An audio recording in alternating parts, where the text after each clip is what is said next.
আল্লাহ দেওয়া একটা নিয়ামত।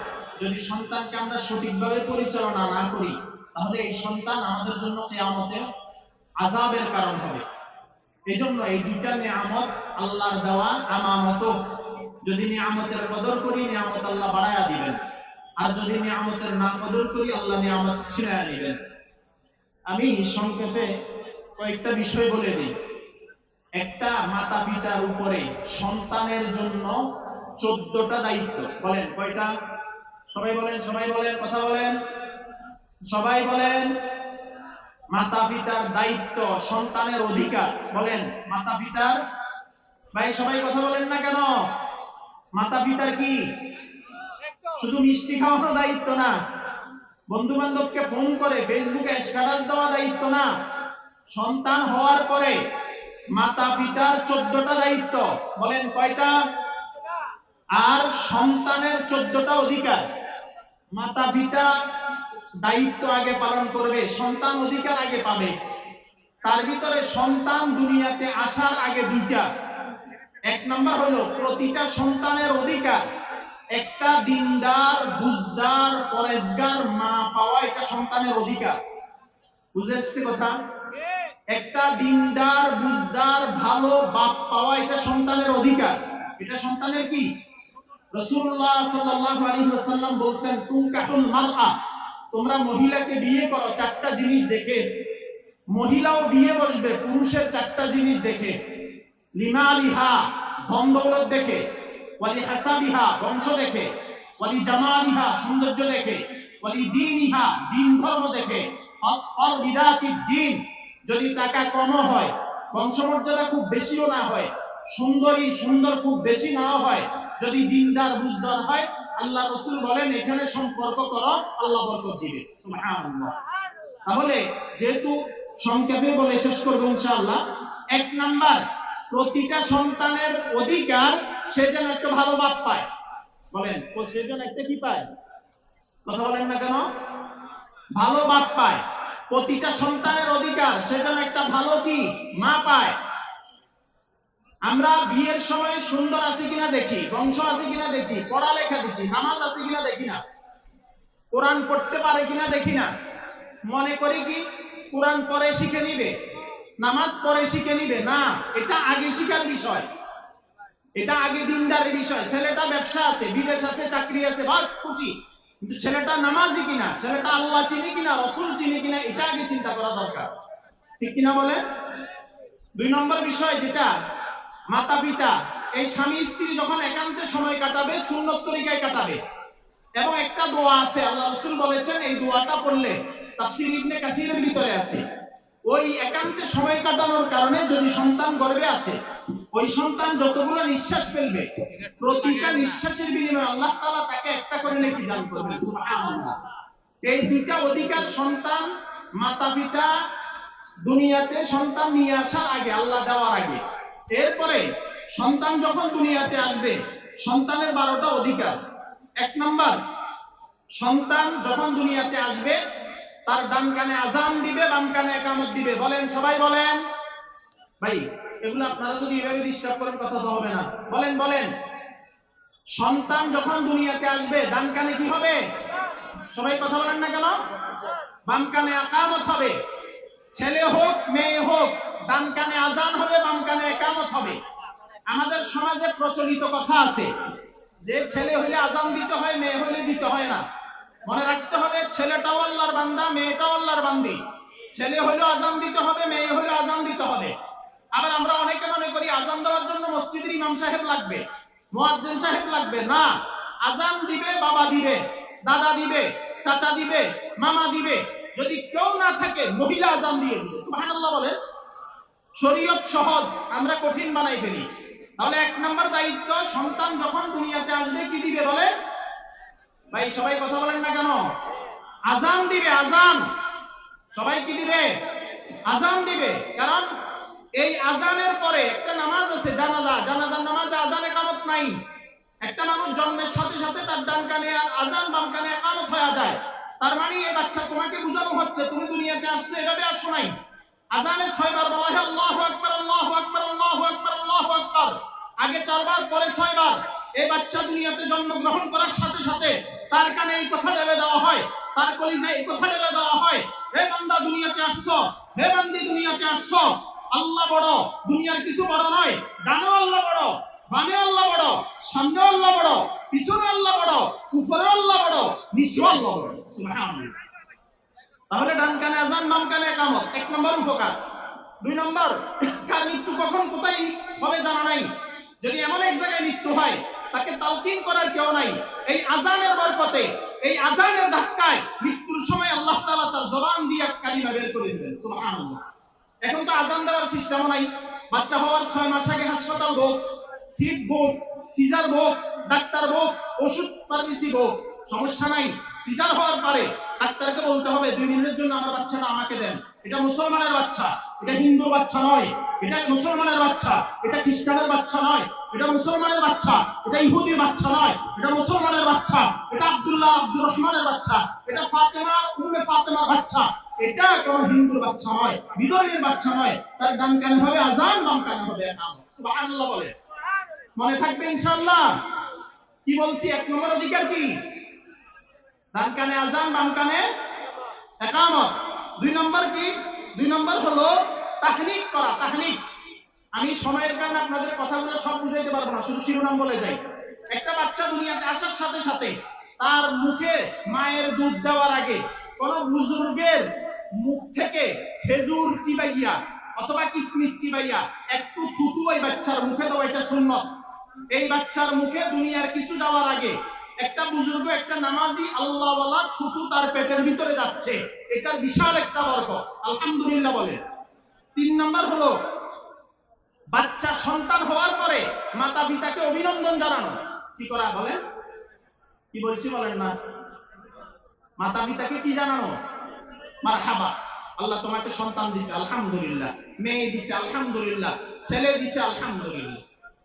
4 নাম্বার হলো সন্তান হওয়ার পরে আকিকা করা। কি করা বলেন? বলেন। ছেলে হলে যদি তৌফিক থাকে 2টা খাসি দিয়া, আর মেয়ে হলে একটা দিয়া। যদি তৌফিক না থাকে, সমস্যা থাকে, একটা দিলে হয়ে যাবে। আমরা এখানে একটা ভুল করি, সেটা কি? আমরা অনেক সময় বাচ্চা হওয়ার পরে 100 জন 50 জন মানুষকে মেহমানদারি করি, গোশত কিনে, মুরগি কিনে, বিভিন্ন আইটেম করে, কিন্তু সুন্নত যেটা আকিকা সেটা আমরা করি না। কথা কি মনে থাকবে ইনশাআল্লাহ? আচ্ছা, এরপরে চলেন 5 নাম্বার হলো সন্তান হওয়ার পরে তার জন্য ভালো একটা নাম রাখা। বলেন, ভালো একটা কি রাখা? নাম রাখা। রাসূলুল্লাহ সাল্লাল্লাহু আলাইহি ওয়াসাল্লাম বলছেন, ক্বালা রাসূলুল্লাহ সাল্লাল্লাহু আলাইহি ওয়াসাল্লাম, আহাব্বুল আসমা'i ইলাল্লাহি আব্দুল্লাহ ওয়া আব্দুর রহমান। আল্লাহর নিকট সবচেয়ে সুন্দর পছন্দনীয় নাম হলো আব্দুল্লাহ, আর একটা হলো আব্দুর রহমান। ছেলে হলে আব্দুল্লাহ আব্দুর রহমান রাখা, মেয়ে হলে আমাতুল্লাহ রাখা। সুন্দর একটা নাম রাখা। আফত, বিপদ, সংকেত, বাতাস, মিষ্টি, পোলাও, কুরমা, বিরিয়ানি এভাবে না রাখা। নাম রাখতে সুন্দর করে রাখা। হাদিসে আছে কিয়ামতের ময়দানে আল্লাহ তাআলা তার নাম এবং তার বাপের নাম ধরে ডাক দিবে। সুবহানাল্লাহ বলেন। এজন্য বাচ্চার নাম রাখতে এভাবে রাখা, নাম শুনলেই যেন মনে হয় এটা মুসলমানের বাচ্চা। নবীদের নামের সাথে মিলাইয়া নাম রাখা, মহিলা সাহাবীর নামের সাথে মিলাইয়া মেয়েদের নাম রাখা, পুরুষ সাহাবীর নামের সাথে মিলাইয়া পুরুষদের নাম রাখা। মনে থাকবে ইনশাআল্লাহ? আচ্ছা, আরেকবার আমরা এখানে 2 নম্বরই করি। নাম হলো আব্দুল্লাহ, নাম রাখছে, আরেকটা দিছে সম্রাট, আরেকটা আফত, আরেকটা বিপদ, আরেকটা সংকট। কিন্তু ভাই মুসলমানের বাচ্চার নাম এটা যে হুজুর 1 নম্বরটা আছে। বাজারে গেলে সব 1 নম্বর খুঁজি, নামের বেলায় কেন 1 নম্বর ব্যবহার হবে না? একটা নাম রাখবো, সুন্দর করে রাখবো, যাতে নাম শুনলেই মনে হয় এটা মুসলমানের বাচ্চা। কথা কি বুঝাইতে পারলাম? আল্লাহ বুঝার তৌফিক দেন, সবাই বলি আমিন। সম্মানিত সুধী, এরপরে 6 নম্বর যেটা, সেটা হলো বাচ্চাকে ঈমানের তরবিয়ত দেওয়া। আমরা এখানে একটা ভুল করি। হাদিসে আছে যখন শিশুর মুখ ফুটে সর্বপ্রথম তাহাকে এই কালিমাগুলি, কালিমা তয়্যিবা শিক্ষা দেওয়া সুন্নাত। আল্লাহু আকবার কাবীরা, আলহামদুলিল্লাহি হামদান কাসীরা, ওয়া সুবহানাল্লাহি বুকরাতান ওয়া আসীলা। কালিমা তয়্যিবা লা ইলাহা ইল্লাল্লাহু মুহাম্মাদুর রাসূলুল্লাহ। কালিমা তয়্যিবার 3টি কাজ। প্রথমে মুখে পাঠ করিতে হইবে, দ্বিতীয়ত অন্তর দ্বারা বিশ্বাস করিতে হইবে, তৃতীয়তে কালিমা অনুযায়ী জীবন যাপন করিতে হইবে। এখানে আমরা কি করি? বাচ্চাকে কালিমে তৈবা আমি বাবা হিসেবে আগে শিক্ষা দিব, মা হিসেবে মেয়েকে আগে শিক্ষা দিবে, কারণ এই কালিমার উপরে তার ঈমান কি করে নির্ভর করে। এই বাচ্চা জীবনে যতদিন কালিমে তৈবা পড়বে এটার নেকি মাতা পিতা পাবে। সুবহানাল্লাহ বলেন। আমার বাচ্চাকে ঈমান শিক্ষা দিতে হবে। রাসূল সাল্লাল্লাহু আলাইহি ওয়াসাল্লাম হাদিসে বলেছেন, তোমরা তোমাদের সন্তানদেরকে আল্লাহর ভালোবাসা শিক্ষা দাও, রাসূলের ভালোবাসা শিক্ষা দাও, রাসূলের পরিবারের ভালোবাসা শিক্ষা দাও, সাহাবায়ে কেরামের ভালোবাসা শিক্ষা দাও। আমরা নায়িকার কিছু, আমাদের বাচ্চা ছোট্ট বাচ্চা নায়িকার নাম জানে, কথা বলে না, গায়িকার নাম জানে, ক্রিকেটারের নাম জানে, কিন্তু সাহাবায়ে কেরামের নাম জানে না। 10 জন সাহাবী জান্নাতের সার্টিফিকেট প্রাপ্ত, তাদের নাম জানে না। কথা কি বুঝে আসছে ভাই? এজন্য খেয়াল রাখা, আমার বাচ্চাকে ঈমান শিক্ষা দেওয়া। আল্লাহ তাআলা কোরআনে বলেন, কু আনফুসাকুম ওয়া আহলিকুম নারা, তুমি নিজেও জাহান্নামের আগুন থেকে বাঁচাও, তোমার পরিবার বর্গকেও জাহান্নামের আগুন থেকে বাঁচাও। আমি আমিনুল ইসলাম আপনাদের এক ভাই, আজকের এই মাল্টিমেক্সের মাহফিল থেকে আল্লাহর কসম করে বলি, যদি সন্তানের হক আমি আপনি পিতামাতা হিসেবে আদায় না করি, কিয়ামতের ময়দানে ওই সন্তান আমার আপনার গলায় গামছা পেঁচাইয়া আল্লাহকে বলবে, আল্লাহ আমাকে যতটুকু শাস্তি দিবেন আমার আব্বা আম্মাকে এর চেয়ে ডবল দিবেন, কারণ আমার আব্বা আম্মার ঘরে আমাকে আপনি দিয়েছিলেন, আমার আব্বা আম্মা আমি সন্তান হিসেবে আমার অধিকার আদায় করে নাই, আমার আব্বা আম্মার দায়িত্ব পালন করে নাই। ঠিক কিনা বলেন? এজন্য সন্তানের ব্যাপারে সতর্ক হওয়া, সচেতন হওয়া। আল্লাহ তাআলা আমাদেরকে বুঝার তৌফিক দেন, সবাই বলি আমিন। সন্তানদেরকে নামাজের আদেশ দেওয়া। রাসূল বলেছেন, মুরু আওলাদাকুম বিসসালাত, তোমরা তোমাদের সন্তানদেরকে নামাজের আদেশ দাও। ওয়াহুম আবনাউ সাবঈ সিনিন, যখন তাদের বয়স 7 বছর হবে, তো 7 বছর বয়সে বাচ্চাকে নামাজ শিখাইতে হলে এই মুসলমানের বাচ্চাটাকে আমাদের আশেপাশে খুঁজে নুরানি মাদ্রাসায় দিয়ে দিতে হবে। কথা বলে না এরা? কোথায় দিতে হবে? কারণ নুরানি মাদ্রাসায় 3 বছরে এই বাচ্চাকে ফরজে আইন কোর্স শিখাই দেওয়া হয়, 2 রাকাত নামাজে 60টি মাসালা শিখাই দেওয়া হয়, কালিমে তৈবা, কালিমে শাহাদাত, ইমান মুজমাল, ইমান মুফাসসাল, দুরূদ শরীফ, দোয়া মাসুরা, দোয়া কুনুত, ওযু ভাঙার কারণ, গোসল ভাঙার কারণ, ওযুর ফরজ, গোসলের ফরজ, সূরা ইয়াসিন, সূরা ওয়াকিয়া, সূরা রহমান, ঈদের নামাজ, জানাজার নামাজ, ফরজ নামাজ সব এই বাচ্চাকে শিখাই দেওয়া হয়। অর্থাৎ মুসলমানের বাচ্চাকে মুসলমান হিসেবে তৈরি করে দেওয়া হয়। 10 বছর আগে নামাজের জন্য বাচ্চাকে আদেশ করবে, সাথে সাথে শাসনও করবে। এজন্য আমরা এই বিষয়টাও খেয়াল রাখবো, ইনশাআল্লাহ বলেন। আচ্ছা, এরপরে 7 নম্বর হলো বাচ্চার শিক্ষার ব্যাপারে খেয়াল রাখা। বাচ্চাকে তাওহীদে খালিস শিক্ষা দিতে হবে, আল্লাহ মানতে হবে শিরিক মুক্ত, ইবাদত করতে হবে বেদাত মুক্ত, এটা শিক্ষা দিতে হবে। 2 নম্বর কোরআনী শিক্ষা দিতে হবে। এরপরে প্রতিটা সন্তানকে ফরজে আইন কোর্স যেটা আছে সেটা শিক্ষা দিয়ে দিতে হবে। কথা কি বুঝাইতে পারলাম? আচ্ছা, এরপরে 8 নম্বর হলো সন্তান যদি একাধিক হয় তাদের ব্যাপারে ইনসাফ করা। বলেন কি করা? সবাই বলেন না কেন? সন্তান যদি একাধিক হয় তাদের ব্যাপারে কি করা? অনেক মা বাবা সন্তান একটাকে বেশি ভালোবাসে আর একটাকে কম ভালোবাসে, একটাকে সম্পত্তি বেশি দিয়ে দেয় আর একটাকে কম দিয়ে দেয়। এটা সমতা হইল না, এটা জুলুম হইল। এই জুলুমের কারণে কিয়ামতের ময়দানে ওই মাতা পিতাকে আল্লাহর দরবারে দাঁড়াইতে হবে। আমি শুধু সংক্ষেপে বলে যাচ্ছি। এরপরে 9 নম্বর হলো বাচ্চার বিয়ের বয়স হলে বিয়ে করাই দেওয়া, মেয়ের বিয়ের বয়স হলে বিয়ে দিয়ে দেওয়া। কথা কি মনে থাকবে ইনশাআল্লাহ? এখনো নিজের পায়ে দাঁড়ায় নাই, আরেকজনের পা নিয়ে দাঁড়াইবো পরে যদি সময় মতো বিয়ে দেওয়া না হয়। কথা কি বুঝাইতে পারতেছি? আচ্ছা, এরপরে 10 নম্বর হলো বিয়ের ব্যাপারে বাচ্চাদের অভিমত নেওয়া এবং ভালো ব্যাপারে চিন্তা করা, দিনের ব্যাপারে। এরপরে বাচ্চাদের ফুরফুসের দায়িত্ব মাতা পিতা আদায় করা। এরপরে সন্তানের জন্য দোয়া করা, বদদোয়া না করা। মনে থাকবে ইনশাআল্লাহ। আপনাদের সামনে এই অল্প সময়ে 1 ঘন্টার বয়ান আমি 10-15 মিনিট আপনাদেরকে বোঝানোর চেষ্টা করছি। তার ভিতরে 2টা হলো দুনিয়াতে আসার আগে সন্তান, আর 12টা হইলো দুনিয়াতে আসার পরে সন্তান। আল্লাহ তাআলা আমাদেরকে সন্তান দিবেন। পুরো বাংলাদেশে 44 লক্ষ পুরুষ স্ত্রী আছে, সন্তান নাই। 44 লক্ষ স্বামী আছে, সন্তান নাই। অর্থাৎ 88 লক্ষ পুরুষ নারী এরা দাম্পত্য জীবন চলতেছে, কিন্তু এদের ভিতরে কোনো সন্তান নাই, আল্লাহ দেন নাই। তো আমাদেরকে আল্লাহ সন্তান দিবেন। এজন্য ভাই সন্তানের হক কামা হকহু আমরা আদায় করার চেষ্টা করব ইনশাআল্লাহ বলেন।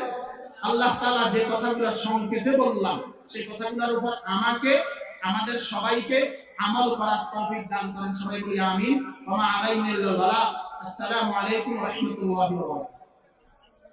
মাশাআল্লাহ, বারাকাল্লাহ।